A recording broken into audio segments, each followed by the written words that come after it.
राधे राधे, जय श्री कृष्ण। आप सभी का आपके अपने YouTube चैनल की कथा टीवी पर मैं मीनू शर्मा स्वागत करती हूँ। सभी को मेरा राधे राधे। और आज की इस वीडियो में आप रसपान करेंगे मार्गशीर्ष महात्म्य का 12वां अध्याय। तो चलिए आज का यह अध्याय शुरू करते हैं।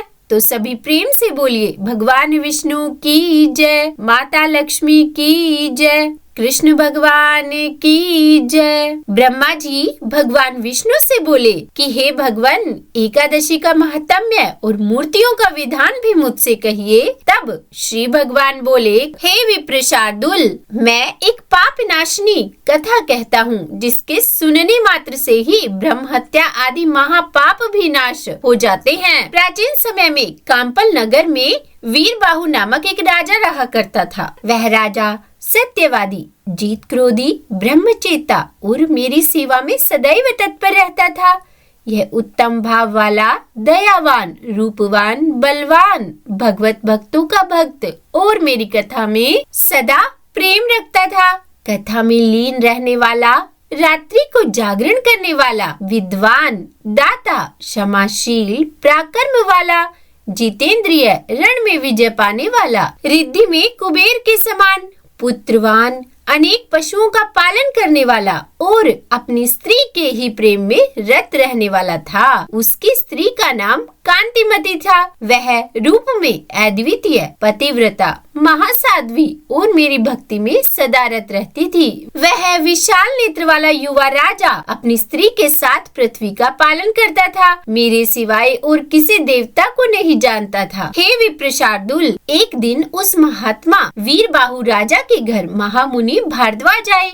राजा ने मुनि को दूर से आते हुए देखकर उनका स्वागत किया और विधिवत उनको अर्घ्य आदि अर्पण किया और अपने हाथ से आसन बिछाकर उनको बिठाया और परम भक्ति से मुनि श्रेष्ठ के सामने बैठ गया। और फिर राजा कहने लगा कि आज मेरा जन्म सफल हुआ है, मेरे राज्य का होना और मेरा ग्रह भी सफल हुआ है। हे विप्रवर, मेरे भगवान मेरे ऊपर प्रसन्न है, जो कि आप योगी श्रेष्ठ मेरे घर आए। आज आपकी दृष्टि पड़ने मात्र से ही मेरे करोड़ों पाप नाश हो गए। मेरा राज्य, लक्ष्मी, हाथी, घोड़ा, ये सब आपके अर्पण है। हे मुनि श्रेष्ठ, आप वैष्णव हैं। आपके लिए मेरे पास कोई वस्तु भी अदेय नहीं है, क्योंकि वैष्णव को एक कोड़ी भी दी हुई मेरु पर्वत के समान फल देने वाली होती है। जिसके घर में जिस दिन श्रेष्ठ वैष्णव नहीं आते, उसका वह दिन निष्फल चला जाता है, ऐसा मैंने सुना है। गाम्य, गौतम, सुमंतु जैसे विष्णु भक्त तथा जो द्विजातीय के ब्राह्मण हैं, सभी ने मुझसे ऐसा कहा है। जो भगवान के भक्त नहीं है, वे पिशाच के समान हैं, तथा जो मनुष्य एकादशी को भोजन करते हैं, वे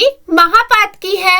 हजार शिव व्रत और कोटि सूर्य व्रत तथा ब्रह्मा के व्रत से कवियों ने जो फल कहा है, वह एकादशी के एक व्रत से हो जाता है। हे विपेंद्र, जब तक मेरी द्वादशी तिथि नहीं आती, तभी तक ब्राह्मी और शंकरी तिथि गर्व करती है। हे विपेंद्र, जैसे जब तक चंद्रोदय नहीं होता, तभी तक तारागणों का प्रकाश रहता है, उसी तरह और तिथियों का भी तभी तक ही प्रभाव रहता है, जब तक मेरी द्वादशी तिथि नहीं आती। हे महामुनि, यही बात मुझसे नारद जी ने और वशिष्ठ मुनि ने कही है। आप भी समस्त वैष्णव धर्म की ज्ञाता हैं। तब मुनि भारद्वाज कहने लगे कि हे राजन, आपने बहुत सुंदर प्रश्न किया है, क्योंकि आप वैष्णव भक्त हैं और प्रजा और पृथ्वी धन्य है, जिसकी आप रक्षा करते हो।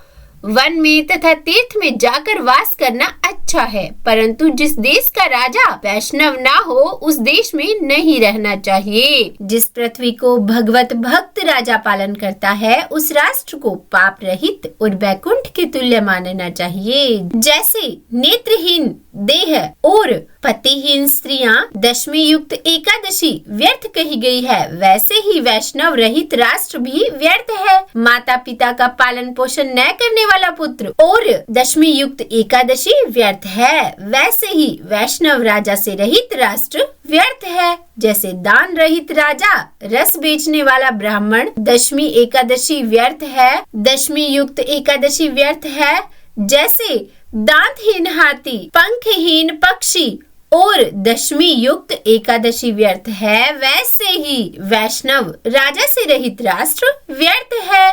जैसे दान के लिए वेद का पढ़ना, द्रव्य के लिए पुण्य कर्मों का करना, कुश रहित संध्या, दक्षिणा रहित श्राद्ध, शिखाधारी और कपिला गौ के दूध पीने वाला शूद्र, ब्राह्मणगामी शूद्र, स्वर्ण की चोरी करने वाला, जैसे हरि वृक्ष, सूर्य वृक्ष आदि को काटने वाला, मंत्र रहित आहुति, मृत बछड़े की गौ का दूध, केशों को धारण करने वाली विधवा स्त्री, स्नान रहित व्रत और दशमी एकादशी दूषित है, वैसे बिना वैष्णव राजा के राज्य भी दूषित है। जो राजा मधुसूदन भगवान का भक्त है उसी को श्रेष्ठ लोग राजा कहते हैं। उसी का राज्य नित्य बढ़ता रहता है और प्रजा के साथ वह स्वयं भी सुखी रहता है। हे राजन, आज आपने मुझे देखा, अतः मेरी दृष्टि सफल हो गई। आज मेरी वाणी आपके साथ भाषण करने से सफल हो गई। जहाँ वैष्णव लोगों का रहना हो वहाँ दूर रहने पर भी जाना चाहिए, क्योंकि उन वैष्णव के दर्शन करने से तीर्थ स्नान का पुण्य प्राप्त होता है।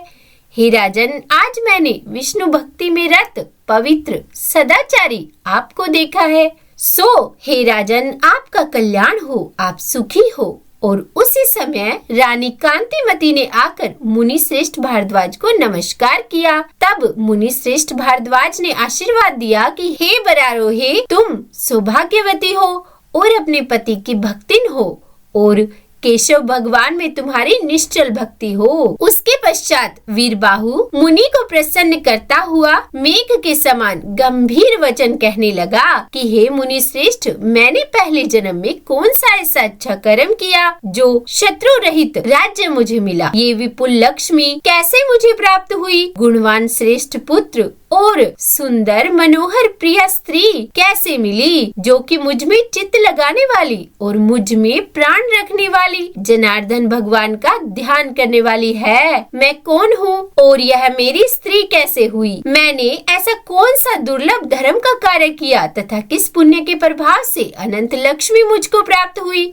समस्त देशों के राजा मेरे वश में है। मेरा पराक्रम और आरोग्यता कभी नष्ट न होने वाली प्रतीत होती है। मेरा विपुल तेज कोई नहीं सह सकता। मेरी स्त्री दोष रहित है, इसकी मैं प्रतिज्ञा करके कह सकता हूँ। तो मैंने ऐसा कौन सा पुण्य का कर्म किया था। और इस प्रकार वीरबाहु राजा ने मुनि भारद्वाज से प्रश्न किया और अपना तथा अपनी स्त्री के पूर्व जन्मों के कर्मों को, जिससे उसको अति लक्ष्मी प्राप्त हुई, पूछा। भारद्वाज मुनि कुछ काल में योग बल द्वारा उनके पूर्व जन्मों के उपार्जित पुण्य कर्मों का निश्चय करके राजा से बोले कि हे राजन, मुझको योग बल द्वारा तुम्हारे और तुम्हारी स्त्री के पूर्व जन्म में उपार्जित कर्मों का ज्ञान हो गया है। तुम एकाग्रचित होकर सुनो। पूर्व जन्म में तुम शूद्र जाति में जन्मे थे और तुम सदैव जीव हिंसा में रत रहते थे। नास्तिक, दुष्ट चरित्र, पर स्त्रीगामी, कृतज्ञ, सदाचार से रहित थे और आपकी यह स्त्री पूर्व जन्म में भी आपकी ही स्त्री थी। इस विशाल नेत्र वाली को मन, वचन और कर्म से आपके सिवाय और कोई दूसरा प्रिय नहीं था।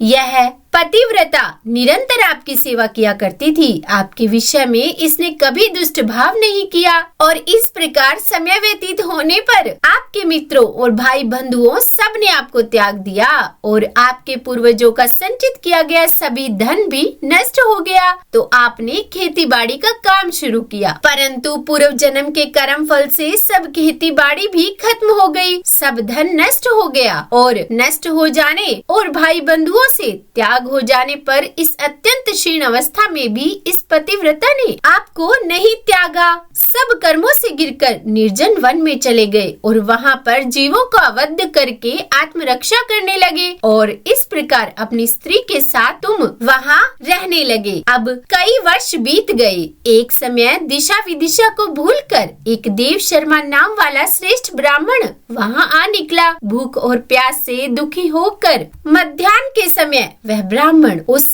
वन में गिर गया। उस दुखी वृद्ध ब्राह्मण को देखकर आपके मन में दया आई और अज्ञातवश पृथ्वी पर गिरे हुए उस ब्राह्मण का हाथ पकड़कर आपने कहा, हे विप्र, कृपा करके आप मेरे आश्रम को आइए। यह मनोहर फल पुष्पों से युक्त वृक्षों वाला आश्रम और कमिलिनी खंड से शोभित जल से पूर्ण सरोवर है। हे ब्राह्मण, शीतल जल में स्नान करके अपने नित्य नियम करके फलाहार करें, शीतल जल का पान करें। हे द्विज श्रेष्ठ, उठिए, आप मुझ पर कृपा करने योग्य हैं और जीवन पर्यंत मेरे आश्रम में रहिए। और इस प्रकार होश आने पर तुम्हारे शूद्र के वचनों को सुनकर तुम्हारा हाथ पकड़कर वह ब्राह्मण जलाशय के पास आया और उस सरोवर के किनारे छाया में बैठ गया। विधि पूर्वक स्नान आदि करके भगवान का पूजन तथा देवता और पितरों का तर्पण किया और फिर सुंदर शीतल जल पिया। उस वृक्ष के मूल भाग में बैठकर उस देव शर्मा ब्राह्मण ने विश्राम किया। उसके पश्चात स्त्री सहित उस शूद्र ने परम भक्ति से मुनि को साष्टांग प्रणाम किया और उनके समीप बैठकर कहने लगा कि हे विप्र, हम दोनों स्त्री पुरुषों के उद्धार के लिए अतिथि रूप से आपका आगमन हुआ है। आपके दर्शन मात्र से मेरे पापों का नाश हो गया है। और फिर अपनी स्त्री से कहने लगा कि हे प्रिय, इनके लिए सुंदर स्वादिष्ट कोमल रस युक्त परिपक्व फल लाओ। तब तक उस ब्राह्मण ने शूद्र से कहा कि हे पुत्र, मैं तुमको नहीं जानता हूँ, इसीलिए तुम अपनी जाति बतलाओ, क्योंकि ब्राह्मण को चाहिए कि अज्ञात का भोजन न करे। तब शूद्र कहने लगा, हे ब्राह्मण श्रेष्ठ, मैं शूद्र जाति का हूँ, आप संदेह ना करें। मैं 2 जनात्मज और भाई बंधुओं से त्यागा गया हूँ। इस प्रकार दोनों के बीच बातचीत जारी रही। तभी शूद्र की पत्नी ने फल लाकर ब्राह्मण को दिए। ब्राह्मण ने उन फलों को रख लिया। सुंदर शीतल जल पीकर विप्र प्रसन्न हो गया और वृक्ष के मूल भाग में बैठने से उसकी सब थकान भी दूर हो गई। तब वह शूद्र स्त्री सहित भोजन करके उनके पास आकर कहने लगा कि हे विप्र, आपका स्वागत हो। यहाँ आपका आना कैसे हुआ? यह शून्य वन, दुष्ट जीवों से व्याप्त, मनुष्य रहित, दुख युक्त रात दिन भयानक है। ब्राह्मण कहने लगा कि हे महाभाग्य, मैं ब्राह्मण हूँ और प्रयाग को जा रहा हूँ। मार्ग का ज्ञान न होने से इस दारुण वन में आ निकला। मेरे पुण्य के प्रभाव से तुम जैसा श्रेष्ठ बंधु मुझे मिला। तुमने मुझको जीवन दान दिया। कहिए, मैं आपका क्या उपकार करूँ? इस वन में आना आपका कैसे हुआ? आप कौन है और यहाँ आने का कारण मुझसे कहिए। तब शूद्र कहने लगा कि हे विप्र, राजा भीमसेन की एक सुरक्षित विदर्भ नामक नगरी है। उस महाराष्ट्र देश में मेरा वास है। मैं जाति का शूद्र और महापापी हूँ। मैंने अपने धर्म को त्याग दिया। सबसे त्यागा जाकर मैं इस वन में चला आया और नित्य ही जीवों का वध करके अपनी स्त्री सहित अपना जीवन निर्वाह करता रहा। इस समय मैं पापों से अत्यंत विरक्त हो गया हूँ। मेरे पुण्य के प्रभाव से आप यहाँ आ गए हैं। आप मुझे उपदेश से कृतार्थ करें। आपके उपदेश से स्त्री सहित यमराज को न देखूं। हे जनार्दन, भगवान के विषय में मैं कुछ और नहीं चाहता। आप मुझ पर कृपा करें। तब भारद्वाज ऋषि ने राजा वीरबाहु से कहा कि हे राजन, इस प्रकार शूद्र ने परम भक्ति से ब्राह्मण से कहा और तब देव शर्मा हंसते हुए शूद्र से ये वचन बोले। तो बोलिए, भगवान विष्णु की जय। तो उम्मीद करती हूँ आज की ये कथा आपको पसंद आई होगी। अगर अच्छी लगी हो वीडियो तो लाइक एंड शेयर कीजिएगा और चैनल पर नए हैं, सब्सक्राइब नहीं किया है तो सब्सक्राइब भी कर ही दीजिएगा और कमेंट बॉक्स में ओम नमो भगवते वासुदेवाय जरूर लिखिएगा। तो बोलिए, राधे राधे।